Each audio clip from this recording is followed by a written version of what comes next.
Okay, now I want to briefly talk about this distinction that Plakia refers to, which is a really important distinction in epistemology. This distinction between knowing that versus knowing how. So what exactly are we talking about here? Knowledge that P. Right? When I say somebody knows that P, where P is referring to some sort of proposition or some statement that has a truth value, what we're talking about is theoretical or propositional knowledge. Right? So you can think about this in terms of like an owner's manual. So consider your car. You might know how to change the tire, but that's different from actually the statements that are put in the owner's manual in terms of how to change the tire. What are the propositions that are included in that owner's manual? Or think about a recipe when you're cooking, right? You might know how to make spaghetti, or there could be a recipe that literally puts into propositional form theoretical statements of what the ingredients are, what's the process, what steps to take, what the temperature should be, and so on and so forth. Right? So that would be theoretical or propositional knowledge, knowledge that P. Some philosophers have argued and maintained that all knowledge is theoretical in this way, right? All knowledge can be, in some sense, translated or reinterpreted as propositional knowledge. This kind of theoretical knowledge that is understood as literally sentences we can construct and conjoin together. On the other hand, some philosophers think that there's an important distinction here to be made with regard to knowing how.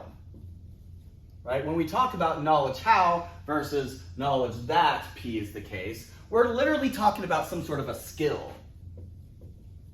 Right? We're talking about how we know how to make spaghetti without ever reading the instructions or the recipe, that is. I know how to change the tire because, my dad showed me when I was a kid. And, I just simply did what he did, and now I know how to change a tire. So this is more of a skill where this is theoretical. Knowledge how is, maybe you can understand that as a sort of ability, where knowledge that is, it comes in propositional form.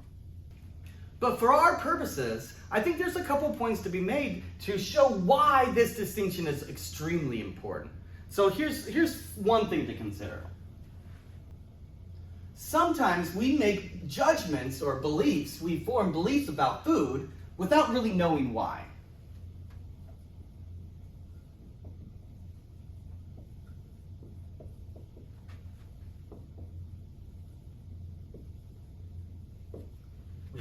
We form judgments or beliefs about food without knowing why, right? So somebody says, why do you like chocolate? And my answer is like, I don't know. I just like chocolate. I like chocolate better than vanilla. I have no good reason for that. It's just something about me, I guess. Or another way to put this is sometimes we have desires for food without knowing why.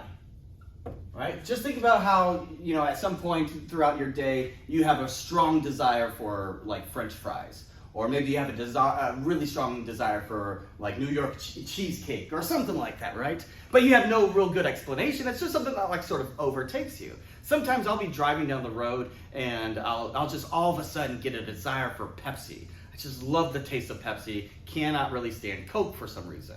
And I'll think to myself, did I just recently see a Pepsi billboard, or is there some reason why that came into my mind?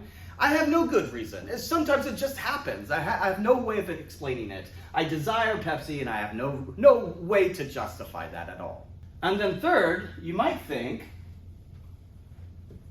we have no reasons or justification at all for our beliefs regarding food. Right? So if that's the case, if we have like literally no reasons at all, no justifications for our beliefs about food, then it looks like everything that we believe and think about food would end up being irrational. Right? If our beliefs and judgments about food are irrational, you might think that's really problematic given that it holds a lot of risk. When you eat things, when you drink things, they could be very, very risky. You could die because of it. And so if everything we believe about these foods that we're putting into our body turns out to be like super irrational, we have no reason, no justification for it at all, that seems to be something that we should be concerned with. Now, there's a philosopher by the name of Gilbert Ryle. Right, so he's an important philosopher in the 20th century. And Ryle argues against the propositional view of knowledge, knowledge that P. And he thinks we need to allow for these instances of knowing how rather than merely knowing that. And what he does is he tries to show that knowledge that, or propositional knowledge, ends up falling into a kind of regress, an infinite regress. And so this is the way he argues for that claim. Now, keep in mind, this does not mean that we should reject knowledge that. It just says that if we only work with this kind of propositional or theoretical knowledge, if we don't allow for knowledge how, then we'll end up in this regress. So the regress is pretty straightforward. If we think that all knowledge is propositional, that will include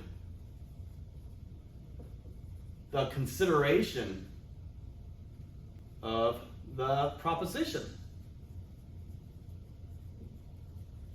Right?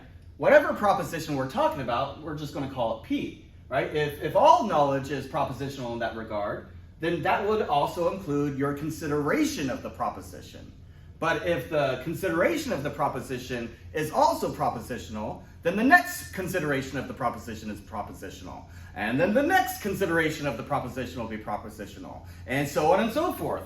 All the way down.